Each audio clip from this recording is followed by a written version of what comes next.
Para mim, tá? Sim, senhor. Boa tarde, boa noite, amigos aí de Além-Mar. Que o Mestre Jesus esteja em todos os nossos corações nesse dia e por toda a eternidade. Como sempre, eu agradeço a Nívia e a direção da Casa dos Unidos pela oportunidade de estar aqui falando com vocês e agradeço a vocês por estarem aí abrindo uma brecha no seu tempo para ouvir o que nós vamos conversar sobre o perdão. Originalmente, esta palestra foi pedida pelo Bruno, colega nosso aí de Portugal, né? Brasileiro e aí residente em Portugal, e nós já tínhamos alinhavado algumas coisas nesse assunto, né? E melhoramos algum aspecto e isso está pronto para que nós possamos discutir. Como sempre, de tempos em tempos eu falo com a Nívia, e se vocês tiverem alguma dúvida, é só levantar a mãozinha que nós paramos para que não fique uma dúvida pairando no ar e atrapalha toda o resto da exposição. Estou vendo a Rose agora, não sei se ela me ouve, se ela está... Gabriel, é o filho da Rose. Muito bem, amigos, deixa eu abrir a apresentação.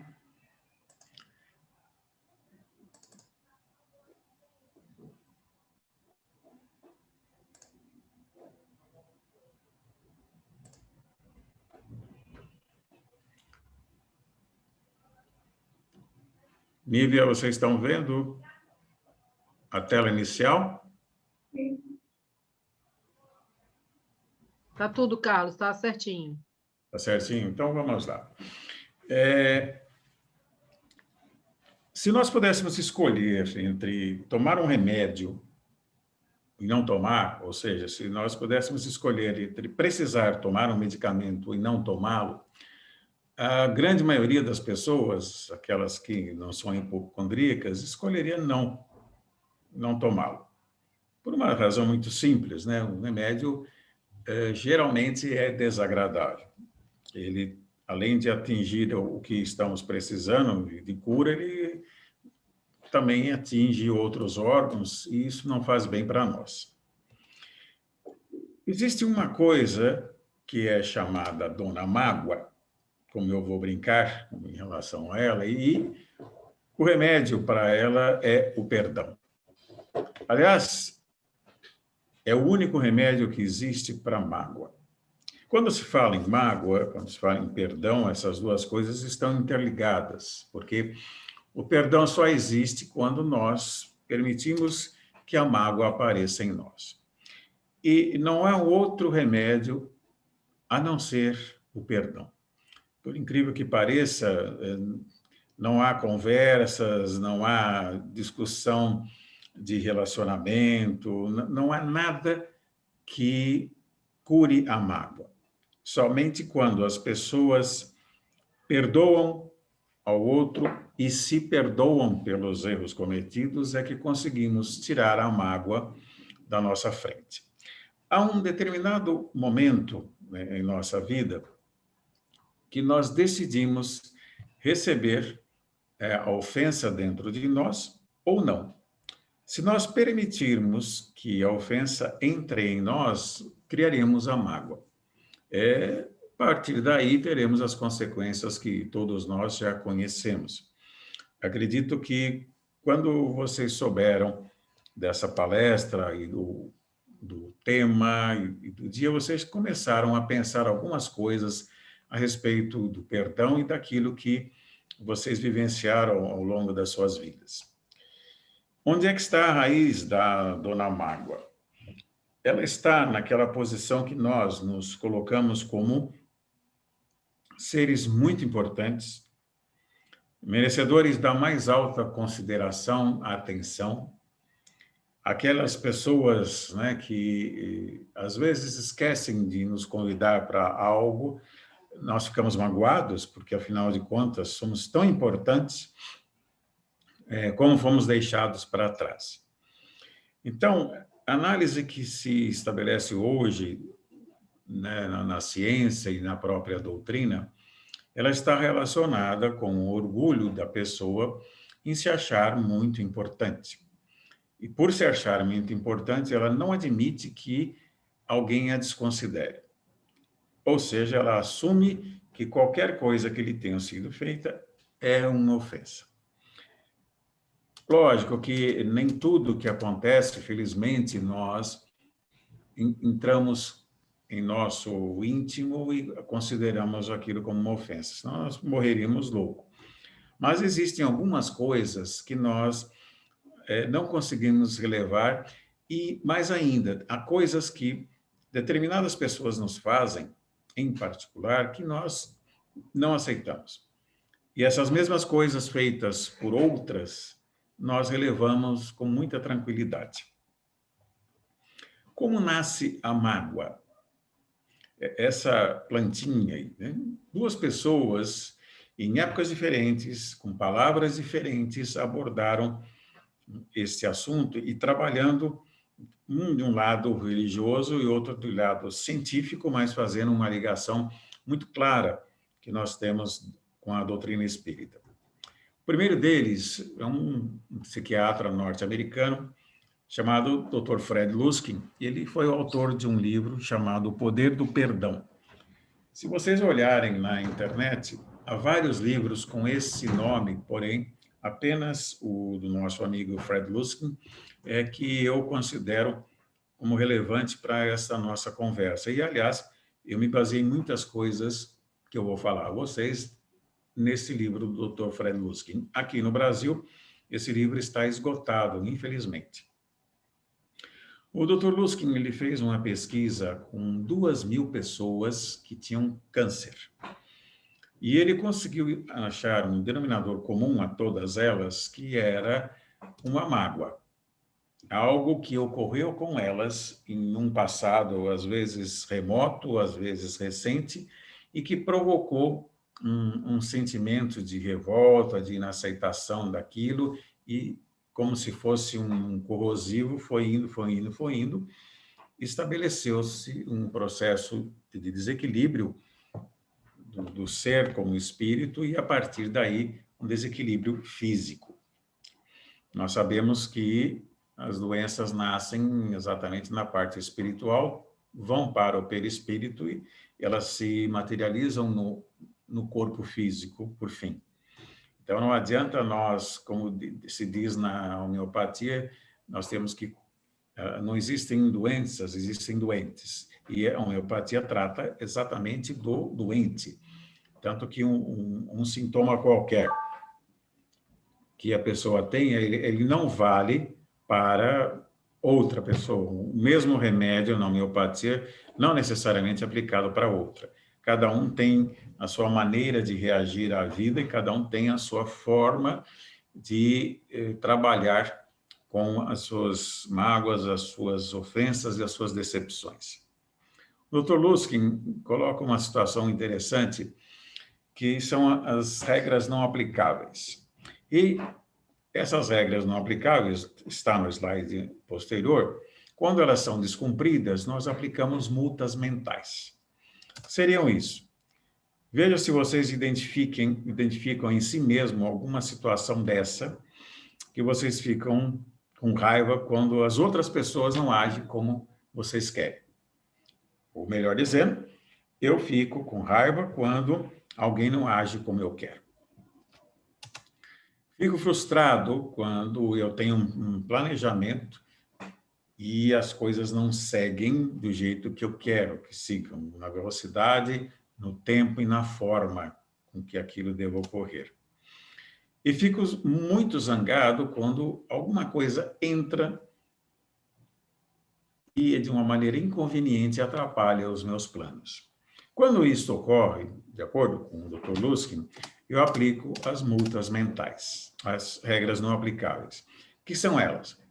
Você tem coisas que vocês definem que as pessoas devem fazer. Nós achamos que, por exemplo, alguém deve fazer algo quando nós chegamos em casa, nós deveremos ser recepcionados de uma determinada forma, e a pessoa não consegue fazer isso, ela chega num determinado ponto, ela está atarefada com algumas coisas, nós entramos sozinhos em casa, não há ninguém para nos receber, e nós ficamos raivosos com isso e aplicamos as multas mentais e a tratamos mal por conta disso, porque achamos que essa pessoa deve estar sempre à nossa disposição. São comportamentos que nós desejamos desejamos que as pessoas façam, independentemente da vontade delas. São comportamentos que nós achamos que somos merecedores. Pergunta para vocês, vocês já identificaram alguma situação dessas do slide anterior?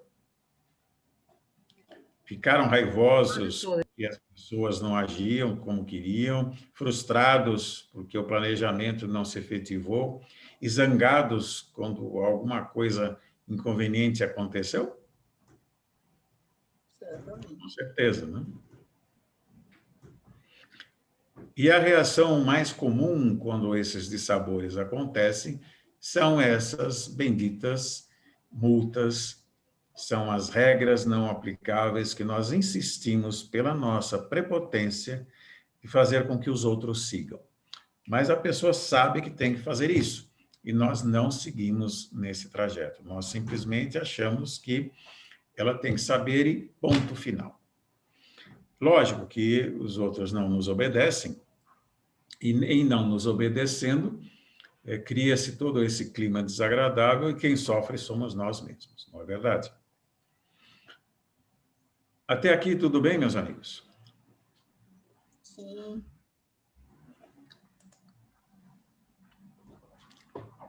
Nada? Tudo bem? Sim. Alguma pergunta? Vamos em frente. A outra pessoa que colocou esse aspecto do perdão foi Paulo, naquela famosa epístola aos Coríntios, em que vocês conhecem, né, sobejamente, ainda que eu falasse a língua dos homens, ainda que eu falasse, desculpem, dos homens e dos anjos, se eu não estivesse indo para o final, né, a caridade, nada seria. Ele termina dizendo que a fé e a esperança são virtudes evidentes, importantes, mas a mais delas, a maior delas, em termos de potência, em termos de renovação, em termos de mudar a vida de uma pessoa, é a caridade. E nós sabemos que quando perdoamos alguém, nós estamos fazendo com que a caridade, como um derivado da lei do amor, ela esteja presente. Porque para que possamos perdoar alguma pessoa, nós temos que ser caridosos.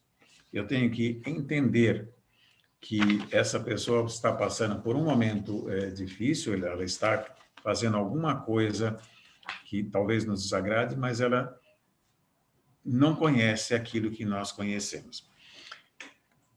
Na doutrina espírita, independentemente do curso que se esteja fazendo, mas se tem um grau mínimo de leitura, nós compreendemos algumas coisas. Quando nós chegamos nesse nível de compreensão das leis divinas, não nos é permitido agir de uma forma descaridosa com o semelhante. Entendam a nossa responsabilidade que o que conhecemos já é o suficiente para agirmos de modo diferente quando a outra pessoa tenta nos ofender. A ofensa é como um pacote de lixo que alguém vem nos oferecer e nós não recebemos, ela que fique com aquilo. Sabemos disso, porém há uma grande dificuldade em aplicar esses conceitos, pelo próprio passado que nós temos. Há um slide posterior que eu vou trabalhar com vocês exatamente esta questão das nossas vidas anteriores, como influenciam na vida atual. Seguindo aquele princípio, quando vocês tiverem alguma coisa, a colocar, por favor, avisem a Nívia e ela me aciona. Tudo bem?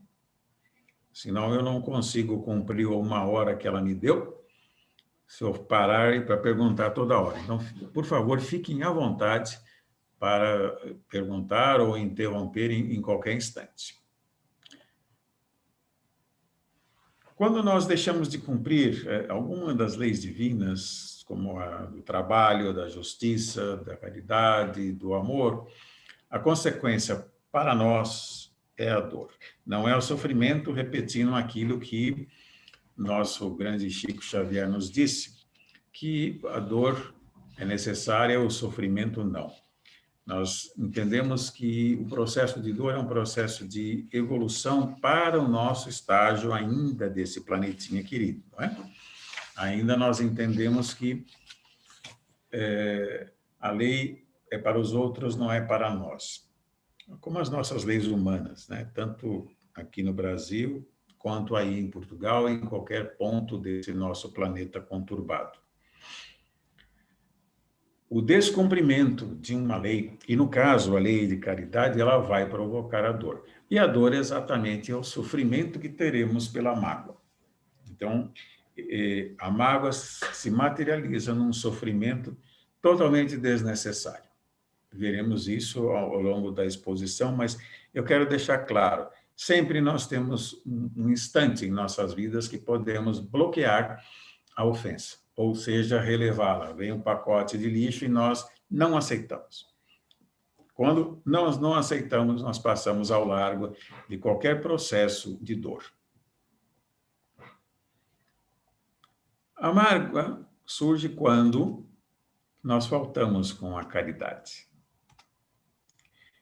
O que vocês veem nesse gráfico, meus amigos, é o seguinte. Alguém sabe o que é isso? Pergunta.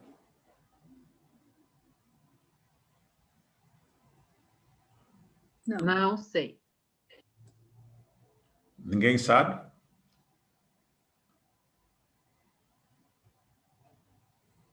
Vejo as cabeças a balançarem e dizer que não, cara.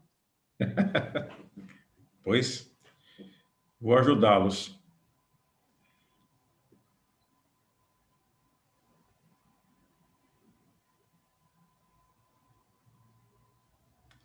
Aqui nós temos, amigos, o nosso consciente. Aqui o inconsciente da vida atual. Aqui o inconsciente de uma encarnação imediatamente anterior. A outra mais anterior ainda e sucessivamente, nas nossas centenas ou milhares, não sei quantas encarnações que nós já tivemos. Aliás, tem algumas pessoas que ficam fazendo umas contas que determinam que a pessoa fique em estado de erraticidade, ou seja, desencarnado, por volta de 300 anos, e aí reencarna e vive uns 80, 90 anos, e fica fazendo umas contas, e não leva a coisa alguma, não é verdade? Não importa quantas encarnações nós já vivemos, o que importa é o que nós aprendemos nessas encarnações. Muito bem. Essa é a nossa estrutura psicológica, a estrutura da nossa identidade. Personalidade é cada uma dessas vidas que nós tivemos. Não podemos confundir individualidade com personalidade. Persona quer dizer máscara. Com essas que alguns estão usando e nós aqui também, o mundo inteiro está usando. Né?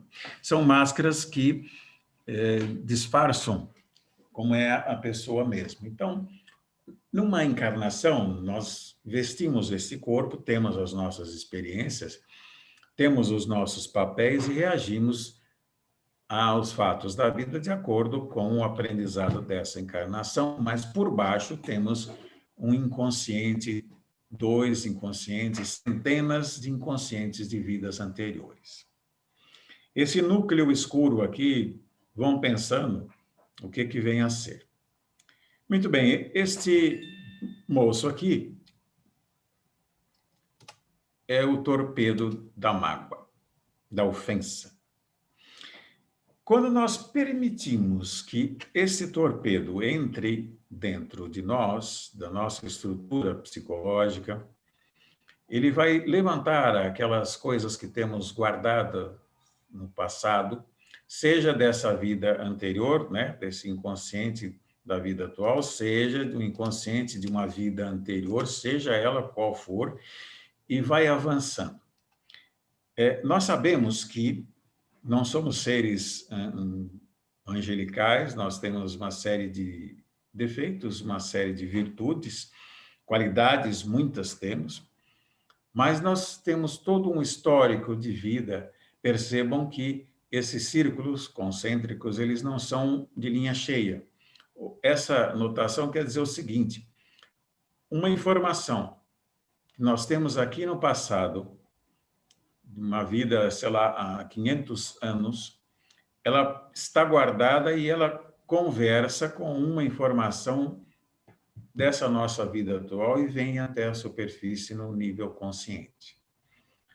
Tudo isso aqui está interrelacionado. A comunicação que existe entre essas camadas se faz pela intuição e, às vezes, por esse torpedinho da ofensa.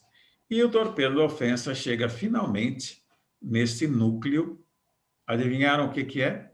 Uma parte que seria mais escondida e menos conhecida da nossa identidade como ser divino. Ana, Cristina, que estás com a mão no queixo, pensativa.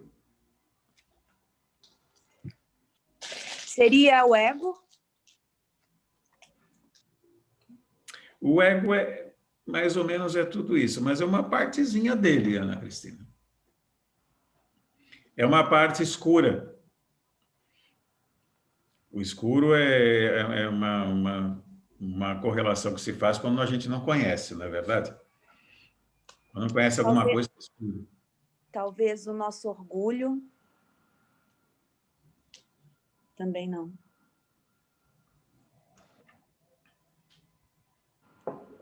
Todos temos, e ele se manifesta em determinadas situações. À medida que o espírito evolui, esse núcleo escuro ele fica contido e cada vez mais ele fica dentro dessa série de círculos e não consegue se manifestar, porque ele está sob controle do espírito. Mas isso à medida que o espírito evolui. São os instintos. Então, quando o torpedo da ofensa atinge cada um de nós, ele vai pegar um instinto de agressividade, um instinto de autodefesa, e nós não estamos sendo atacados. Quando Gandhi foi baleado, perguntaram a ele se ele perdoava o ofensor, o agressor. Ele disse que o agressor atingiu o corpo, não ele. Vejam só, ele entendeu a agressão do homem que o baleou para o seu corpo e não para o ser divino que ele era. Então, a revolta, a agressividade, todos aqueles instintos que nós temos, eles servem para o quê? Né? A revolta do instinto, desculpem, mas a agressividade, isso serve para a manutenção da vida. A vida do corpo físico e não a vida do espírito. Quando nós estamos desencarnados, os instintos não precisam ser ativados, porém eles existem. E como eu já disse, à medida que evoluímos, cada vez menos eles se manifestam. Até aqui tudo bem, não é? Permitimos que uma ofensa entre dentro de nós, faz aquele estrago na nossa estrutura psicológica, criamos a grande oportunidade de termos a mágoa. Como é que nós evitamos isso? Como o próprio Paulo disse, através da caridade. Então, a caridade se transforma nessas 3 linhas aqui, que são um escudo contra uma ofensa. Então, nós, por meio da caridade, impedimos que essa ofensa penetre em nós. Devolvemos o pacote de lixo pelo simples fato de não aceitar.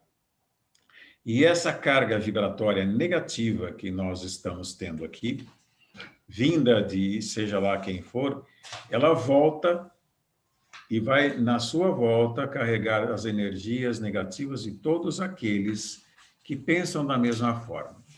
Pela lei de causa e efeito, o que vai acontecer? Essa pessoa que tentou nos ofender recebe uma energia desequilibrante de tal monta que ela vai ficar seriamente desequilibrada, chegando até a doença.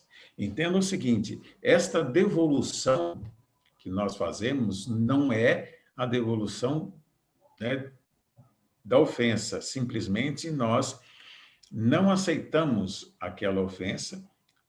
Evidente, nós nos colocamos, como, lógico, somos seres humanos, não aceitamos aquilo, mas não revidamos, oferecemos a outra face, ou seja, o nosso sentimento não é de vingança, de revolta, de retaliação, mas é um sentimento de compreensão com firmeza, mas não devolvemos a vibração contrária para ela, nós devolvemos uma vibração positiva de aceitação da situação que ela está, não do que ela fez.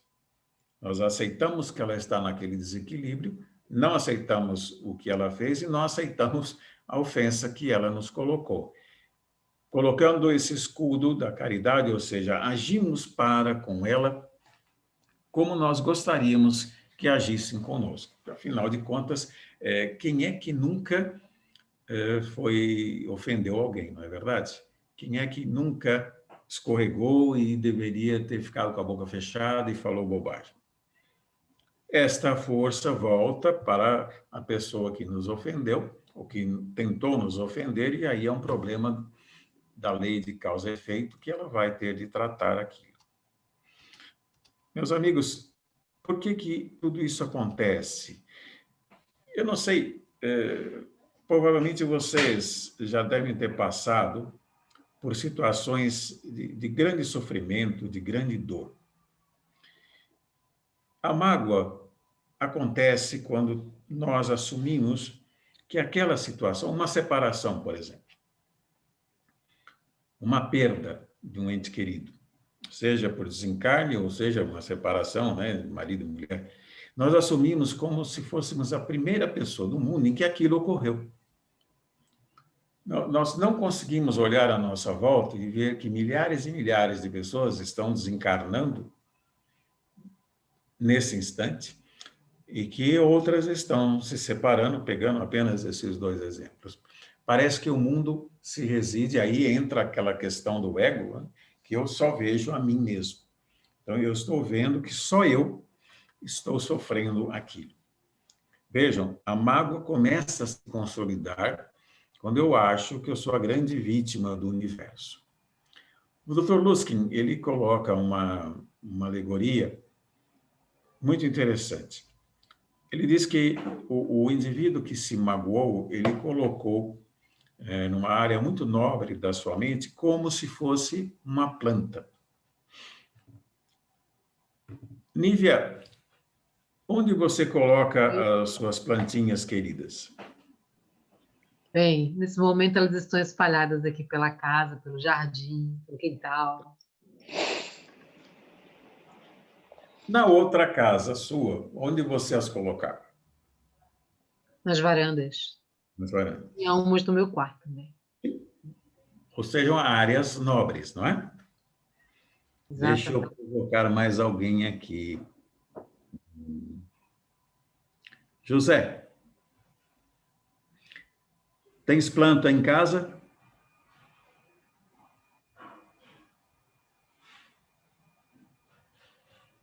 Ele está ouvindo, Nívia? Estou ouvindo, agora estou a ativar o som, desculpa. Tenho plantas em casa, mas mais no quintal. Mais no quintal. Sim. O quintal para você é uma área importante. Epá, eu sou um homem que vive com a terra, sabes? Gosto muito das plantas. Então, vais entender bem esse exemplo que é do Dr. Fred Luskin. Ana Cristina tem plantas também, não tem, Ana? Sim, tenho. Colocas onde? Tem algumas na sala e outras na varanda. E algumas na escada, que é um Algumas, né? apartamento. Então, são lugares que vocês estão sempre olhando. Exatamente. Hã? Sim, sim. Sim. Muito bem. E o que o Dr. Fred coloca? Que a mágoa ela vai entrando no nosso inconsciente e vai dominando os nossos hábitos. As suas plantinhas, elas vão crescendo porque elas recebem a luz, recebem água, recebem carinho, vocês conversam com as plantas, né? O José gosta muito da terra, das plantas, a Nívia também tem o terrário dela, enfim. A mágoa vai crescendo, porque nós sempre contamos a história, nós sempre pensamos naquilo. E entra em cena aquela questão da culpa. Ou nós somos totalmente inocentes, anjinhos, né, vítimas do mundo cruel, ou nós somos inteiramente culpados, que vai entrar a figura do auto-perdão daqui a pouco. Somos juízes extremamente rigorosos para com os outros, porém, bem lenientes com as nossas próprias ações. E a mágoa vai crescendo, vai ocupando um grande espaço. Contamos a história para várias pessoas. Nesse contar, nós nos ouvimos e vamos esvaziando aquela taça de emoção, de sentimento negativo. Porém, se isso de um lado é positivo, porque a história de tanto ser contada, ela vai sendo cansativa, ela atrapalha a vida de outras pessoas. Porque o que nós estamos contando afeta a outra pessoa. Então, alguém já teve uma perda emocional, seja marido, mulher, um pai, uma mãe, um avô, um namorado, e de repente alguém vem contar essa história e quem ouve passa a rememorar aquela situação. Então, como o André Luiz nos ensina, a mágoa ou qualquer outra coisa negativa não deve ser comentado em tempo algum. Por quê? Porque ela cria à volta dela, essa situação, vibrações de baixo teor. Alimentamos o sentimento de vítima. Somos aqueles coitadinhos que sofreram nas mãos de alguém ou de uma situação, jamais nos colocando na situação de totalmente culpado. Essa primeira situação. Ou o inverso, nós assumimos toda a responsabilidade daquele momento, quando, na verdade, nós não temos tanta responsabilidade assim. Existe uma figura interessante que eu vou colocar para vocês logo mais, que é o seguinte. Isso aqui é uma palavra do Calderaro, no livro de André Luiz, que ele diz que o cérebro traduz a mente, que é o manancial dos nossos pensamentos. E aqui está dito, né? Ao lembrarmos de uma mágoa, outras virão, e isso prejudica todo o nosso ser. Sabe o que é essa figura aqui?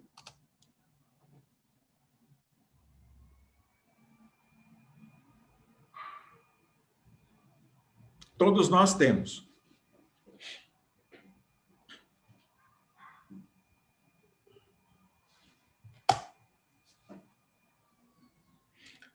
Meus amigos, este é o gavetão das mágoas. Nós armazenamos em todas as nossas encarnações mágoas, evidente, aquelas que nós já tratamos, já resolvemos, elas são descartadas.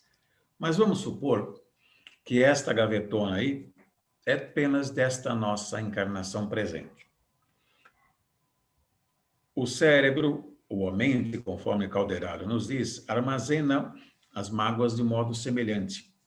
Ele coloca as situações semelhantes como se fosse numa gaveta. E percebam que essa gaveta, ela não tem os compartimentos estanques, ou seja, o dinossaurozinho ali, ele pode conversar com o morcego. Assim mesmo, ele pode descer um pouco mais e conversar com as trovoadas, com as cobras, e assim vai indo.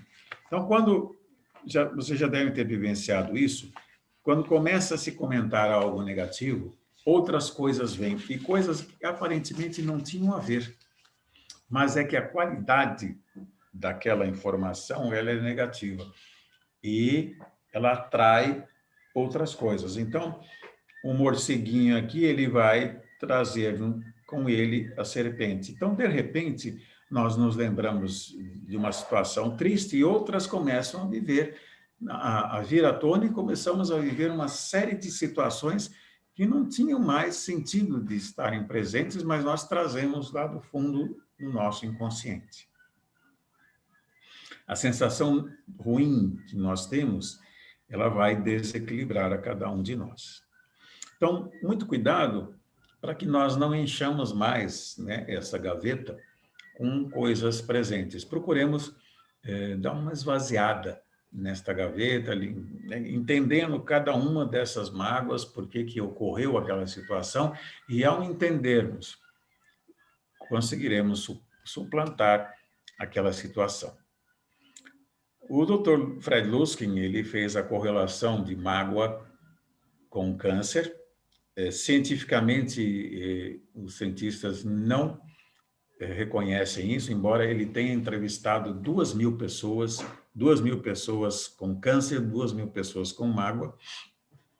Os cientistas ainda não conseguiram avançar aquela parte espiritual do ser, ficando apenas, né, na química, naquilo que é visto, e não conseguem estabelecer a correlação. Dentro da doutrina, nós entendemos que essa mágoa provoca também doenças, também obsessão, porque nós estaremos rebaixando o nosso padrão vibratório e entrando em contato com padrões inferiores que estão aí à nossa volta e prontinhos para se aproximarem de nós. Quando eu mostrei interesse em falar sobre o perdão, eu pedi autorização para a diretoria da casa para que pudéssemos fazer 2 exercícios. E o que consiste esse exercício? O primeiro é lembrar uma situação de mágoa, e o segundo, uma situação de coisas felizes, de coisas tranquilas que nos fizeram bem-estar. É evidente que ninguém aí é obrigado a participar. Este é um convite que vai demonstrar como nós reagimos perante a relembrança de situações não muito positivas. Há que se ter preparação, que, em primeiro lugar, é um contato com o nosso mentor. Porque nós revivenciaremos questões do passado, uma questão de mágoa um pouco antiga, provavelmente, e nós precisaremos ver isto, não tanto quanto espectador, mas diminuindo muito a carga emocional que nós vivenciamos à época daquela mágoa. Quem quiser participar, eu já peço que selecione alguma situação de mágoa, deixe ela separadinha. Depois nós vamos dar um comando e essa reflexão durará aproximadamente 3 minutos. Ao meu comando, nós suspenderemos, vocês farão a rememorar dessas sensações e partiremos para o segundo exemplo. Quando nós relembramos uma situação de mágoa, nós temos algumas reações fisiológicas, como essas que estão colocadas no slide. Essas sensações, eu peço que vocês gravem o que vocês sentiram. Se foi um aceleramento dos batimentos cardíacos, se foi algum sintoma de dor de cabeça, dor de estômago, um frio, um calor intenso, uma leve tontura. Por isso é que precisa ter aí um mentor próximo de nós, e por isso que nós sempre fazemos a nossa preparação, não é verdade, antes de qualquer encontro. E quando eu der o comando, aí vocês permaneçam, né, com os olhos fechados, gravem essas sensações antes de nós partirmos para o segundo exercício. Eu pergunto agora se vocês querem participar, A única coisa é que precisa fechar os olhos e entrar em contato com o mentor e seguir essas instruções. Estão dispostos a participar? Cláudia diz sim. Os demais?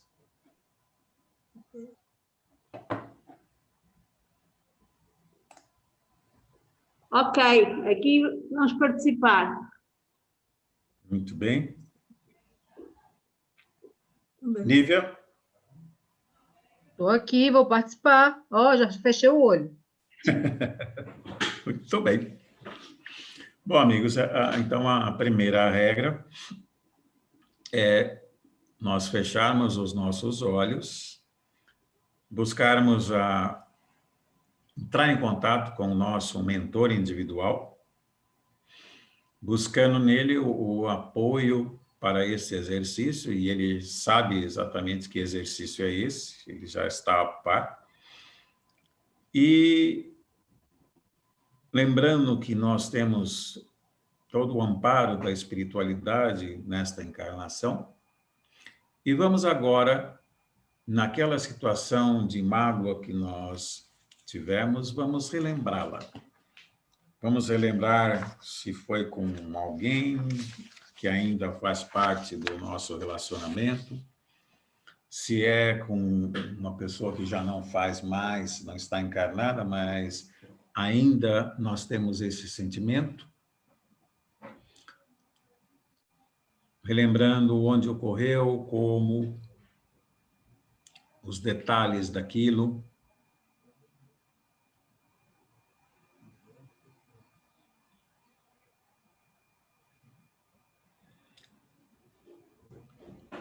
Vamos aprofundando.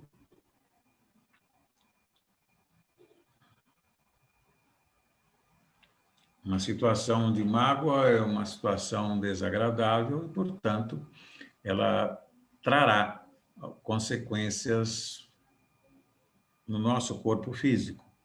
Essas consequências, lógico, são passageiras. Agora, vocês, por favor, gravem o que vocês estão sentindo. Se é sensação de desconforto, de querer fugir desse exercício, se tem uma ligeira dor de cabeça, do estômago, ou até nos rins, porque os rins são filtros emocionais. Se houver uma aceleração de batimento cardíaco, procurem gravar.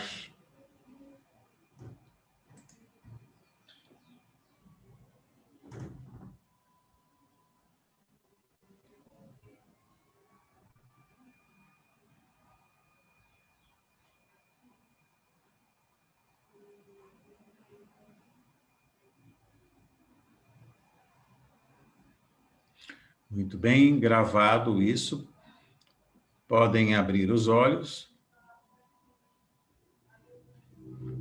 Procurem rememorar bem agora, né, no estado de consciência. Se alguém quiser anotar, pode, antes de nós passarmos para o outro exercício.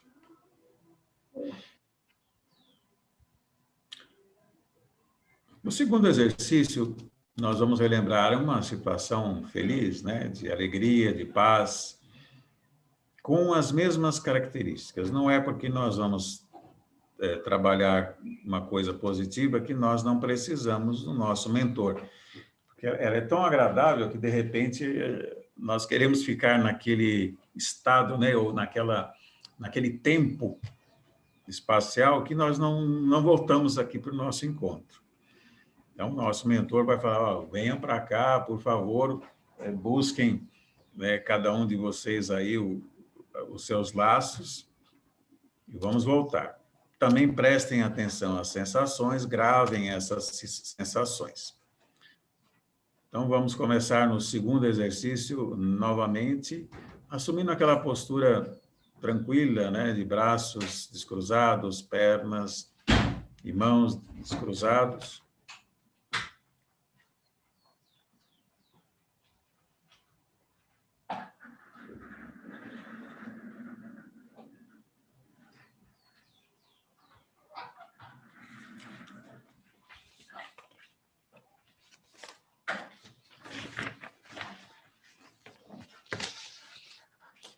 lembrando, gravando, né, essa sensação agradável. Às vezes sentimos até um perfume, ou seja, um perfume fabricado pelo homem ou fabricado pela natureza, né, com flores do campo.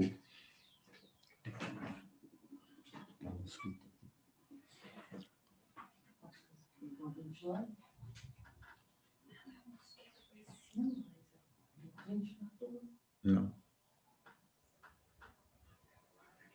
É uma boa. Muito bem gravadas essas sensações. Vamos voltando à consciência. Quiserem anotar também o que vocês sentiram, anotem.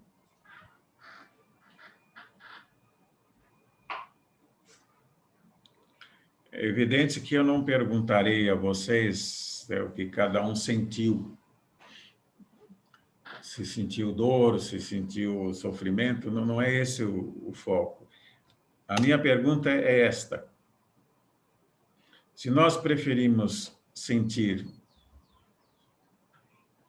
algo positivo do segundo exercício, ou se nós queremos ficar no primeiro.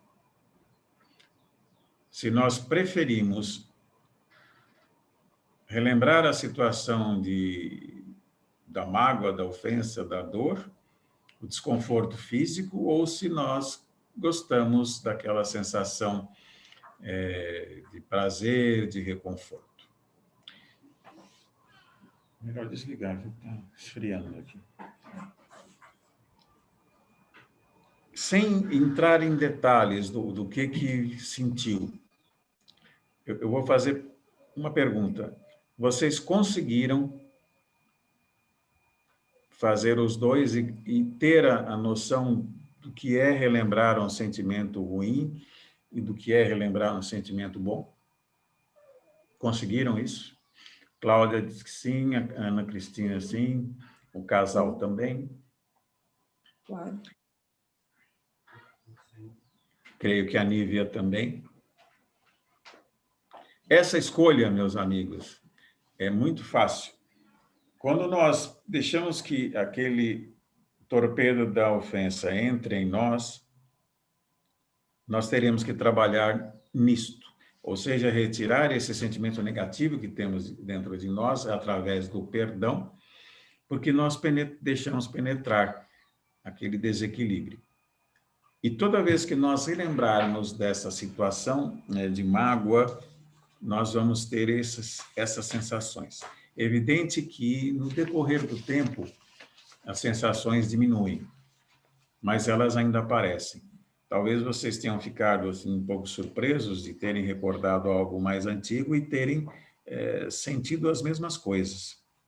E até positivamente surpresos quando vocês, num tempo anterior,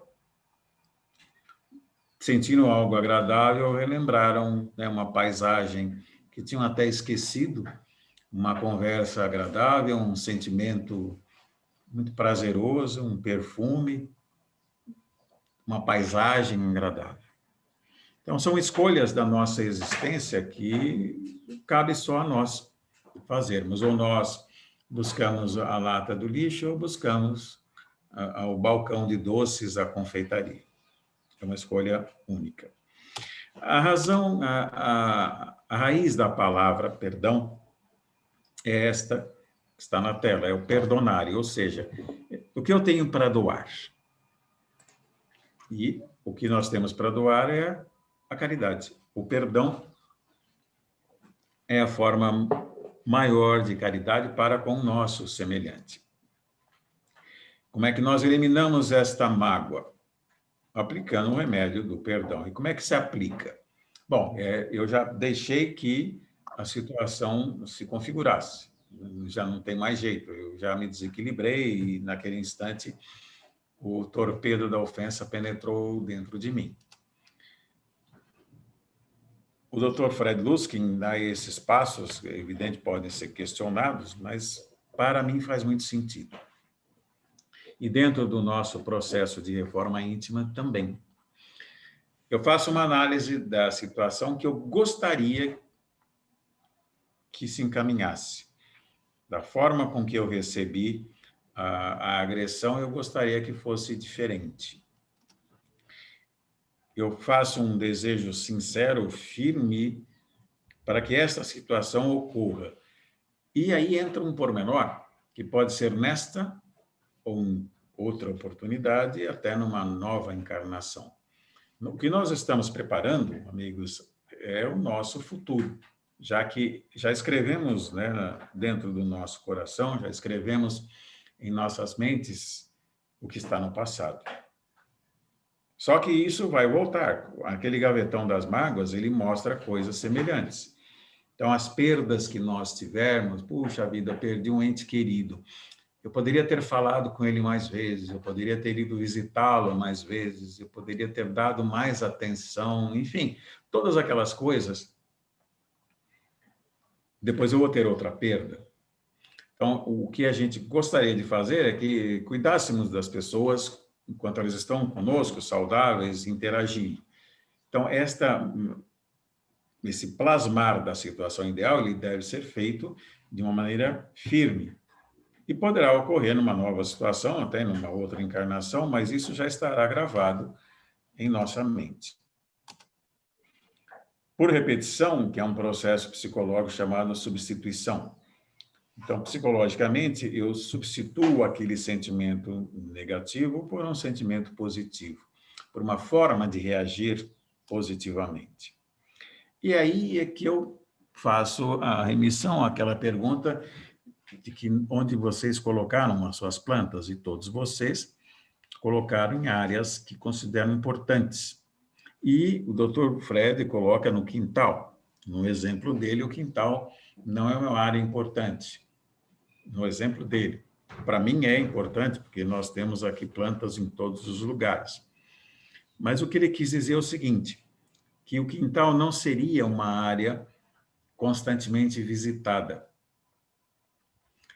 Então, nós vamos deslocando aquela planta ou aquela mágoa para uma área menor, mas aceitando que, periodicamente, como talvez até um comportamento masoquista, nós voltaremos a lembrar aqueles fatos desagradáveis, porém, com um detalhe, nós não mais teremos o sentimento daquilo, e sim uma lembrança. Simplesmente sabemos que aquilo ocorreu, mas não sentimos nada daquilo que negativamente vocês sentiram. E devem ter anotado aí, talvez, nos seus cadernos. Sobre o auto-perdão, nós temos, eu acho que 5 minutos ou 10 minutos, Nívia? 5, mas posso te dar mais 5. Muito obrigado. O auto-perdão é tudo isso que nós colocamos para vocês, todas essas considerações anteriores, mas tem um agravante. Não tem advogado de defesa. Quando nós estamos interagindo ou somos ofendidos ou ofendemos alguém, sempre há pessoas que vão dizer, olha, não é assim, você também não agiu com tanta dureza, essa pessoa que viu dessa maneira, ou a pessoa nos defende também, olha, não é assim, ele não é tão ruim, não precisava tratá-lo dessa maneira. Quando estamos tratando da situação de nos perdoarmos, não há ninguém para nos defender, porque nós somos o nosso promotor. E aí sim, somos promotores extremamente rigorosos, porque a consciência, ela nos persegue a todo instante. O maior exemplo que nós vemos de auto-perdão é este senhor aqui. Paulo de Tarso, ao tempo que ele era aluno da escola rabínica de Gamaliel, e ele já estava sendo preparado para ser o sucessor de Gamaliel, ele tinha todos os recursos à sua disposição, né, de uma carreira brilhante, de fortuna, nome, ele tinha cidadania romana, inclusive, ou seja, um status social, financeiro dos melhores. E ele agiu dentro daquilo que a religião dele indicava, ele era da linhagem dos fariseus, da maneira com que ele achou que seria certo. É evidente que a transformação dele para Paulo de Tarso, saindo de Saulo, né, o perseguidor dos cristãos, para Paulo, depois de encontrar e fazer a primeira cura da trajetória dele como pregador dos gentios, assumindo então o nome de Paulo, não foi aquele encontro com Jesus simplesmente que fez com que ele se transformasse. Aquele encontro fez com que ele se lembrasse do compromisso que ele tinha. Paulo foi preparado para fazer o que ele veio a fazer depois. Pelo desvio do seu próprio arbítrio, ele seguiu lá no fazer as suas colocações rabínicas e seguindo a escola de Gamaliel. Ele era um vaso pronto. E Jesus o lembrou dessa situação quando ele pergunta: o que queres que eu faça? Paulo, nesse momento, ele não se deixou levar pela culpa, ele avançou em direção à sua tarefa de pregador dos gentios, fazendo com que todo aquele passado que ele tinha ficasse guardado. Ele sabia muito bem o que ele havia feito, e nós sabemos muito bem o que nós fizemos. Só que pegar aquele chicotinho e bater nas costas não vai levar a lugar algum. Nós ficaremos paralisados pela culpa, ou seja, assumir que tudo que nós fizemos, né, foi o pior possível, as outras pessoas não tiveram nenhuma participação, e, nossa, eu fui um carrasco. Não é isso. E Paulo é um grande exemplo disso. Apesar de ter errado, apesar de ter mandado lapidar Estevão e outros cristãos, ele passou, então, a divulgar o Evangelho de Jesus. E o exemplo de aplicação do perdão nós temos no próprio Estevão e no próprio Abigail, que perdoaram a Paulo, e ele passou, então, a pregar a palavra do Mestre.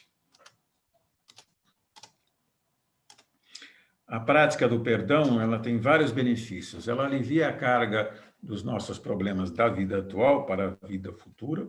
Ela nos liberta da culpa que estamos carregando e para uma próxima encarnação, ou seja, aquele gavetão das mágoas terá algumas coisas a menos. E quando formos, talvez, atacados em uma nova oportunidade, esta situação já não provocará nenhuma reação. Sabemos que evita doenças, lógico que traz felicidade, porque a partir do instante em que eu me desligo emocionalmente daquela situação, eu fico mais leve. Essa minha atitude vai ensinar, pelo exemplo, os encarnados e os desencarnados. Vai ensinar aqueles espíritos credores nossos a prática da caridade e vai ensinar para quem está à nossa volta da mesma maneira que nós conseguimos perdoar. Se nós conseguimos perdoar, essas pessoas também conseguem. Aí entra a dúvida por quantas vezes, né, devemos perdoar, os 70 vezes 7 vezes, e o que o João falou está correto, exatamente isso, e perdoar a todos em qualquer lugar, em qualquer circunstância. Todos.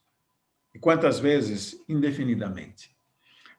Há estudos de numerologia, né, que 7 é um número perfeito, 70 são aqueles apóstolos já da segunda leva, os seguidores, eram 700, passou a 70, depois 40, finalmente 12, enfim, são alegorias numéricas, tem lá as suas explicações, mas o fundamento é que nós devemos perdoar indefinidamente.